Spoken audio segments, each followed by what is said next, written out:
किसी जमाने की बात है। वीणापुर नाम के एक गाँव में अनिका और पार्वती नाम की दो जुड़वा बहनें अपनी माँ सरोज और पिता हरि के साथ रहती थीं। अनिका और पार्वती के पिता हरि शहर की एक बहुत बड़ी कंपनी में काम करते थे। वो कभी कभी भी अपनी दोनों बेटियों से मिलने के लिए आते तो उनके लिए बहुत सारे गिफ्ट लेकर आते थे। अनिका और पार्वती वैसे तो जुड़वा बहनें थीं, लेकिन रंग रूप में दोनों बिल्कुल ही अलग थीं। अनिका चांद की तरह गोरी थी। उसके गुलाबी गाल और लंबे रेशमी बाल उसकी सुंदरता पर चार चांद लगाते थे। पूरे गांव में अनिका जैसे बाल किसी के भी नहीं थे, परंतु वो स्वभाव में बिल्कुल भी अच्छी नहीं थी। वहीं दूसरी तरफ पार्वती अपनी बहन की बिल्कुल ही उलट थी। वो बहुत ही काली और गंजी थी।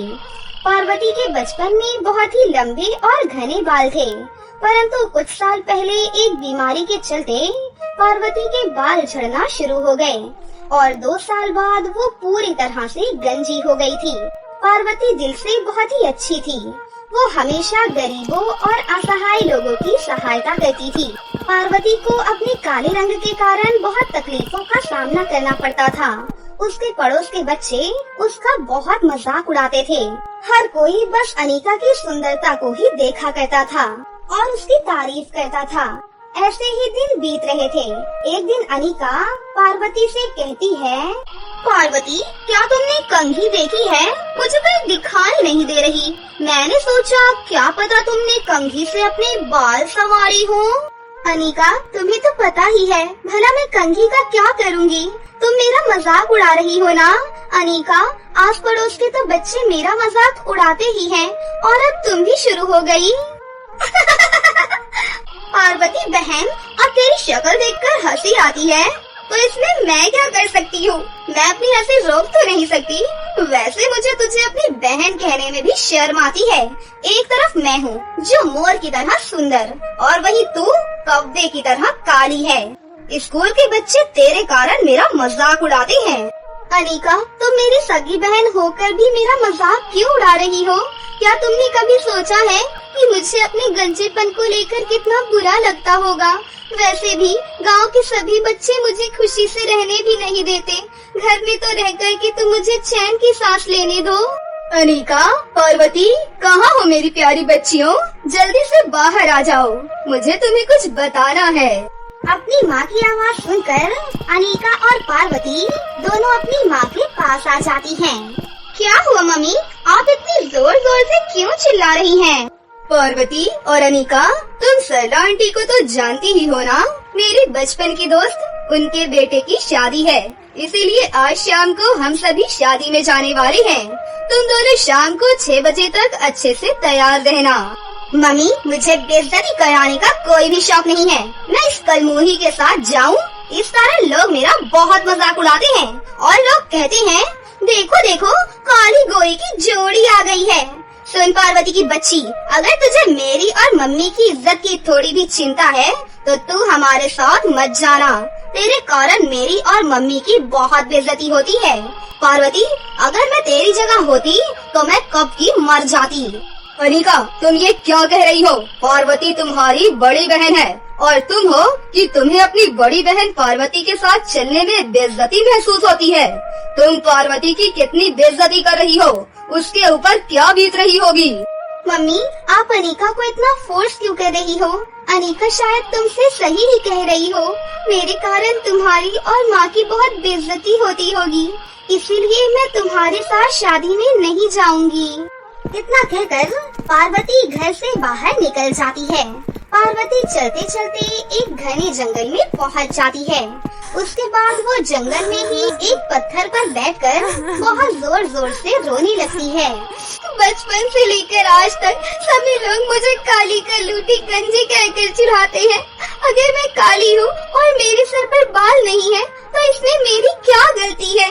कोई भी मुझसे प्यार नहीं करता, सिर्फ एक मेरी माँ ही है जो मुझसे प्यार करती है। अनिका सही ही कह रही थी, मुझे मर ही जाना चाहिए, तभी माँ और अनिका दोनों को सुकून मिलेगा। ऐसा कहकर पार्वती बहुत रो रही होती है कि तभी उसके पास एक बूढ़ी औरत आती है और वो कहती है, बेटा, तुम इस घने जंगल में क्या कर रही हो और तुम इतने जोर जोर से क्यों रो रही हो बेटा? अम्मा जी, आज के जमाने में कोई भी दिल की सुंदरता नहीं देखता, सब चेहरे की सुंदरता देखते हैं। अब मुझे ही देख लो, मैं अपने काले रंग और सर पर बाल ना होने के कारण बहुत ज्यादा परेशान हूँ, क्योंकि मुझसे कोई भी दोस्ती करना पसंद नहीं करता और मेरे घर के आस पड़ोस के बच्चे मुझे टकली चुड़ैल कह के चिढ़ाते हैं। ये कहकर पार्वती बहुत दुखी हो जाती है, लेकिन तभी वो बूढ़ी औरत एक सुंदर परी के रूप में बदल जाती है। ये देखकर पार्वती हैरान रह जाती है। अरे पार्वती, तुम इतना शौक क्यों हो गई हो? मैं फूल परी हूँ और मैं मजबूर लोगों की मदद करती हूँ। बेटा, मुझसे तुम्हारा ये दुख देखा नहीं जाता। तुम देखी कितनी अच्छी हो और लोग तुम्हारे साथ कितना बुरा व्यवहार करते हैं, इसीलिए मैं तुम्हारी मदद करना चाहती हूँ। ये लो, जादुई फूलों का गाउन और पर्स। तुम जैसे ही इस फूलों के गाउन को पहनोगी तो तुम पहले से बहुत ज्यादा सुंदर हो जाओगी और तुम्हारे बाल भी वापस आ जाएंगे। और हाँ बेटा, तुम इस जादुई फूल के पर्स में से जितने चाहो उतने पैसे निकाल सकती हो। इसमें से पैसे कभी भी खत्म नहीं होंगे। परंतु बेटा, हमेशा ध्यान रखना कि ये जादुई फूलों का गाउन और पर्स कभी भी लालची लोगों के हाथ में नहीं जाना चाहिए, वरना इसका जादू उल्टा हो जाएगा। इस तरह फूल परी उसे सब कुछ अच्छे से समझाती है। पार्वती फूल परी का वो जादुई फूलों का गाउन और पर्स लेकर बहुत ज्यादा खुश होती है। फिर पार्वती वो फूलों का गाउन और पर्स लेकर अपने घर वापस आ जाती है। लेकिन पार्वती जैसे ही उस फूलों के गाउन को पहनती है तो वो पहले से बहुत ज्यादा सुंदर हो जाती है और उसके सर पर घने बाल भी आ जाते हैं। पार्वती अपने आप को इतना सुंदर देखकर बहुत ज्यादा खुश हो जाती है। शाम को जब पार्वती की माँ सरोज और बहन अनिका शादी से घर वापस आती हैं, तो वो पार्वती का इतना सुंदर रूप देखकर चौंक जाती है। लेकिन सरोज अपनी बेटी की सुंदरता देखकर बहुत खुश हो जाती है और उस दिन के बाद से पार्वती फूल परी के जादुई फूलों के पर्स से अपनी माँ सरोज और बहन अनिका को बढ़िया बढ़िया नाश्ता बनाकर खिलाती है। और जब कभी किसी गरीब व्यक्ति को पैसे की जरूरत होती तो पार्वती बिना किसी संकोच के उसकी सहायता करती है, क्योंकि अब उसके पास फूल परी का जादुई फूलों का पर्स था और वो उसमें से अपने मन चाहे पैसे निकाल लेती थी। फिर उस दिन के बाद से पार्वती अपनी माँ सरोज और बहन अनिका के साथ हंसी खुशी से अपनी जिंदगी जीने लगती है। कलकत्ता में नायरा अपने पति सुभाष और सास पुष्पा के साथ रहती थी। नायरा एक डिजाइनर थी जो कि बड़े ही सुंदर सुंदर तरह तरह के पर्स डिजाइन करती थी। नायरा का सपना था कि वो खुद का एक पर्स का शोरूम खोलना चाहती थी, लेकिन वो अमीर खानदान की बहू थी, इसलिए उसकी सास उसके काम करने के खिलाफ थी। हमारे खानदान की बहुओं को काम करने की इजाजत नहीं है। अपनी सास की ये बात सुनकर नायरा अपना सपना मन में दबाए ही चुप रह जाती है, लेकिन वो अपने इस शौक को अपने कमरे में छुप छुपा कर पूरा करती है। वो अपने कमरे में बैठकर तरह तरह के डिजाइन के पर्स बनाती, लेकिन वो अच्छे से जानती थी कि उसकी सास इसके लिए कभी तैयार नहीं होंगी। फिर एक दिन वो अपने पति को अपने डिजाइन किए हुए पर्स दिखाती है। वाह नायरा, तुम तो कमाल के पर्स बनाती हो, क्या डिजाइन है। तुम्हारी तरह और कई लोगों को भी मेरे डिजाइन किए हुए हैंडबैग्स काफी पसंद आते हैं सुभाष, इसलिए मैं खुद का हैंडबैग्स का शोरूम खोलना चाहती हूँ। लेकिन तुम जानती हो ना, माँ इसके खिलाफ है। वो नहीं चाहती कि उनकी बहू घर के बाहर जाकर काम करे। हमारे यहाँ पैसों की कमी नहीं है नायरा। बात सिर्फ पैसों की नहीं है सुभाष, मैं खुद की पहचान बनाना चाहती हूँ। मैं तुम्हारा पूरा सपोर्ट करूँगा, लेकिन तुम जानती हो माँ को कन्विंस करना बहुत मुश्किल होगा। सुभाष इस बारे में अपनी माँ से बात करता है। नहीं, कोई जरूरत नहीं है हमारे घर की बहू को बाहर जाकर काम करने की। ये हमारी इज्जत के खिलाफ होगा। वो घर पर ध्यान दे, यही उसके लिए काफी है। अपने ससुराल वालों की इज्जत के आगे अब नायरा को अपना सपना टूटता हुआ नजर आ रहा था। वो अपनी सास की इस बात से उदास हो जाती है। ऐसे ही कुछ समय बीतता है। बीतते वक्त के साथ सुभाष को बिजनेस में काफी लॉस होने लगता है और एक दिन तो अचानक से उसकी फैक्ट्री में आग लग जाती है। नहीं नहीं, ये नहीं हो सकता।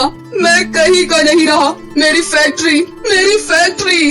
अब उनका काम पूरी तरह से बंद हो जाता है। सुभाष ने पहले फैक्ट्री के लिए बैंक से कुछ कर्जा उठाया था बिजनेस को पटरी पर लाने के लिए, लेकिन उसकी फैक्ट्री में रखा सारा सामान जल जाता है और बैंक का पैसा न भर पाने के कारण उसका घर भी बैंक वाले अपने कब्जे में कर लेते हैं और अब वो पूरी तरह से सड़क पर आ जाते हैं। उनके पास अब कोई छत नहीं थी, यहाँ तक कि किसी रिश्तेदार ने भी उनका साथ नहीं दिया। अब हालात ये हो गए कि अब वो सड़क पर रहने को मजबूर हो गए और वहीं तंबू गाड़ कर रहने लगे। वहाँ रहकर भी नायरा ने अपना शौक नहीं छोड़ा। नहीं, मैं हार नहीं मानूंगी। मेरे पास अभी भी मेरी कला है। अगर सब कुछ खत्म हो गया है तो मैं अपने इस हैंडबैग के जरिए नए रास्ते खोलूंगी। क्या तुम सच में ये कर सकती हो बहू? हाँ माँ जी, ये सिर्फ हैंडबैग नहीं, मेरी जान है। मैं पर्स बेचकर अपने इस काम की शुरुआत करूँगी। अपनी बहू की कारीगरी देखकर पुष्पा को भी उस पर विश्वास होने लगता है और वो समझ गई थी कि उसकी बहू कितनी टैलेंटेड है। अब वो सड़क किनारे ही अपने बनाए हुए पर्स बेचने लगती है। उसके पर्स के डिजाइन इतने अच्छे थे कि देखते ही लोगों को पसंद आ जाते और वो उसे और भी ऑर्डर दे जाते। नायरा का काम अब अच्छा चलने लगा। फिर ऐसे ही एक रोज जब नायरा पर्स बना रही थी तभी एक लड़की उसके पास आती है। वाह, तुम्हारे बनाए हुए पर्स तो कितनी खूबसूरत हैं। मुझे इस तरह के 1000 पर्स चाहिए। क्या तुम 2 दिनों में मुझे 1000 पर्स बनाकर दे सकती हो? ऐसे 1000 पर्स? कहीं तुम कोई मजाक तो नहीं कर रही ना? नहीं, बिल्कुल नहीं। मैं परसों तुमसे इस तरह के डिजाइन के और पर्स लेने आऊंगी और बाकी के पैसे तभी दे दूंगी। तब तक के लिए 2 लाख एडवांस के तौर पर रखो। ये कहकर वो लड़की वहाँ से चली गई। इतने पैसे देखकर वो बहुत खुश थी, लेकिन अब नायरा टेंशन में आ गई। पता नहीं इतने सारे ऑर्डर मैं पूरे कर भी पाऊंगी या नहीं।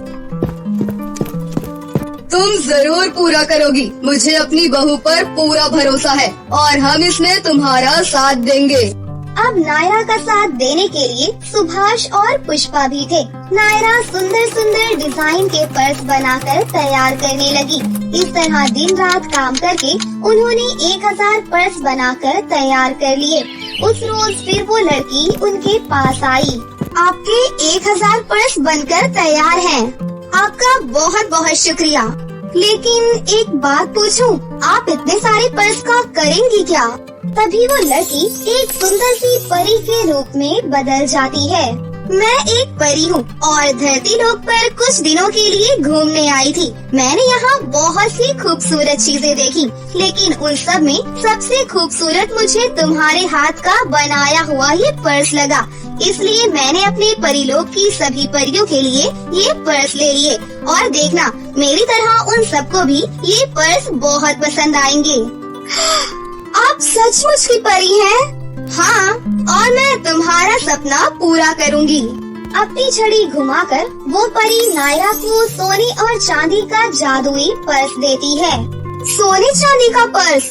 हाँ, अब से तुम्हारे सब दुख दूर हो जाएंगे नायरा। मैं जानती हूँ तुम्हारा खुद का पर्स का शोरूम खोलने का सपना था, इसलिए अब से तुम इन सोने चांदी के पर्सों को बेचकर खुद का शोरूम खोलना, जिससे तुम खूब कमाई करोगी। मैं जानती हूँ ये तुम्हारा सपना था, अब तुम जी लो अपना सपना। ये कहकर वो परी परीलोक लौट गई और उस दिन के बाद से नायरा ने कभी मुड़कर नहीं देखा। उन सोने चांदी के पर्स को गिरवी रखकर उसने खुद का बड़ा सा शोरूम खोल लिया, जिसमें वो तरह तरह के डिजाइनर पर्स बेचने लगी, जिससे उसको खूब कमाई होने लगी। उनका एक बड़ा सा घर बन गया और फिर उसने अपने उस सोने चांदी के पर्स को भी छुड़वा लिया और अपने शोरूम में उन्हें अलग से सजा कर रख दिया। अब उसका शोरूम सोने चांदी के पर्स वाले शोरूम के नाम से फेमस हो गया। देखते हैं आज की ये कहानी। एक गांव में उर्मिला नाम की एक औरत अपनी बेटी सोनिया के साथ रहती थी। उर्मिला बहुत ज्यादा गरीब थी और वो अपनी बेटी की परवरिश बहुत ही मुश्किल से कर पाती थी। एक बार की बात है, उर्मिला कुएं से पानी भरने जाती है। कुएं के पास दो औरतें उर्मिला को देखकर आपस में कहती हैं, अरे ये तो वही गरीब औरत है ना जो टूटी फूटी झोपड़ी में रहती है। हाँ हाँ, तुम बिल्कुल ठीक कह रही हो बहन, गरीब कहीं की। ये सब सुनकर उर्मिला को बहुत गुस्सा आता है, लेकिन वो उन दोनों से कुछ नहीं कहती और वो वहाँ से पानी लेकर अपने घर वापस आ जाती है और पानी रख देती है। तभी सोनिया अपनी माँ के पास आती है और उनसे कहती है, माँ आप पानी ले आई तो मैं खाना बना लूँ। हाँ बेटी, मैं पानी ले आई हूँ, तुम खाना बना लो, जब तक मैं बाहर कुछ काम ढूंढ कर आती हूँ। क्या पता कुछ काम मिल जाए और घर में राशन भी खत्म होने वाला है। इसके बाद उर्मिला काम ढूंढने के लिए निकल जाती है और इधर सोनिया घर पर खाना बनाने लग जाती है। वहीं दूसरी तरफ उर्मिला काम ढूंढने की बहुत कोशिश करती है, लेकिन उसको कहीं भी काम नहीं मिलता। हे भगवान, अब मैं क्या करूं? मुझे तो किसी ने भी काम पर नहीं रखा और अगर काम नहीं मिला तो हमारे घर का राशन कैसे आएगा और मैं अपनी बेटी को क्या खिलाऊंगी? मेरे पास तो बिल्कुल भी पैसे नहीं हैं। इतना सोचकर उर्मिला घर वापस आ जाती है। उर्मिला के घर पर पहुंचने के बाद सोनिया उर्मिला से कहती है, माँ मैंने खाना बना दिया है, आपके लिए खाना लगा दूँ? नहीं, मेरा मन नहीं है, तुम खा लो बेटा, मुझे भूख नहीं लगी है। उर्मिला के इतना कहने के बाद सोनिया खाना खा लेती है और उर्मिला की गोद में सो जाती है। धीरे धीरे रात गहरी हो जाती है, लेकिन उर्मिला को अभी भी नींद नहीं आ रही थी और काम ना होने की वजह से भी वो बहुत ज्यादा दुखी थी। उर्मिला भगवान से प्रार्थना करते हुए कहती है, हे भगवान, मुझे कोई तो काम दिलवा दो, मुझे काम नहीं मिला तो मेरा घर कैसे चलेगा? मुझे कुछ भी समझ में नहीं आ रहा है। और थोड़ी ही देर बाद सुबह हो जाती है। अगले दिन उर्मिला काम की तलाश में निकल पड़ती है, लेकिन आज भी उसे कहीं भी काम नहीं मिला। इस बात से उर्मिला और भी ज्यादा दुखी हो जाती है और मन ही मन कहती है, आज अगर मैं पैसे लेकर घर नहीं जा पाई तो मेरी बेटी भूखी रह जाएगी और तो और वो अभी बहुत छोटी है, भूखी भी नहीं रह सकती। मुझे कुछ न कुछ करना ही होगा। थोड़ी देर बाद उर्मिला एक तरकीब सोचती है, क्यों ना आज मैं भीख मांग लूं, शायद कुछ पैसे मिल जाएं। ऐसा सोचकर उर्मिला भीख मांगने के लिए निकल पड़ती है। चलते चलते उर्मिला एक बड़े से घर के सामने पहुंचती है। उर्मिला उस घर का दरवाजा खटखटाती है और घर से एक औरत निकलकर बाहर आती है। अरे सुनिए बहन, अगर आपके पास कुछ खाने को है तो मुझे दे दीजिए, मेरी बेटी घर पर भूखी है, अगर आज उसे खाना नहीं मिला तो वो बीमार पड़ जाएगी। उर्मिला की ये बात सुनकर वो औरत उससे कहती है, क्या तुम्हें शर्म नहीं आ रही? अपनी बेटी को भीख मांगा हुआ खाना खिलाओगी? अगर ऐसा है तो तुम मर जाओ, लेकिन तुम्हारी जगह अगर मैं होती तो मैं अपने बच्चे को भीख मांगकर खाना नहीं खिलाती। उस औरत की ये बात सुनकर उर्मिला काफी ज्यादा दुखी होती है और चुपचाप वहाँ से चली जाती है। उर्मिला एक कुएं के पास आती है और उसके ऊपर चढ़ जाती है और मन ही मन कहती है, अब मेरे पास कोई भी साधन नहीं बचा है, अब मेरा इस दुनिया में जीकर कोई फायदा नहीं। जब मैं अपनी बेटी का पेट नहीं भर सकती तो मुझे जीने का भी कोई हक नहीं। इससे अच्छा यही है कि मैं मर जाऊं। इतना सोचकर उर्मिला कुएं में कूदने ही वाली होती है कि तभी वहाँ पर सोनपरी प्रकट होती है और अपने जादू से उर्मिला को पीछे की ओर खींच लेती हैं और उससे कहती हैं, अरे ये तुम क्या कर रही थी? तुम अपनी जान क्यों ले रही थी? ये तो बहुत बड़ा पाप है। सोनपरी के इतना कहने पर उर्मिला फूट फूट कर रोने लगती है और उनसे कहती है अब मैं करूँ भी तो क्या करूँ? घर में खाने को एक दाना नहीं है, बेटी घर पर भूखी है, मुझे कुछ भी समझ में नहीं आ रहा कि मैं क्या करूँ, इसलिए मैं मरने जा रही थी। अच्छा, तो ऐसी बात है, चलो तुम मुझे अपने घर पर ले चलो। इसके बाद उर्मिला सोनपरी को अपने घर पर ले जाती है। सोनपरी उर्मिला के घर को देखकर बहुत ही दुखी होती है, क्योंकि उर्मिला का घर बहुत ही टूटा फूटा था। तुम चिंता मत करो, तुम दोनों मेरे साथ चलो।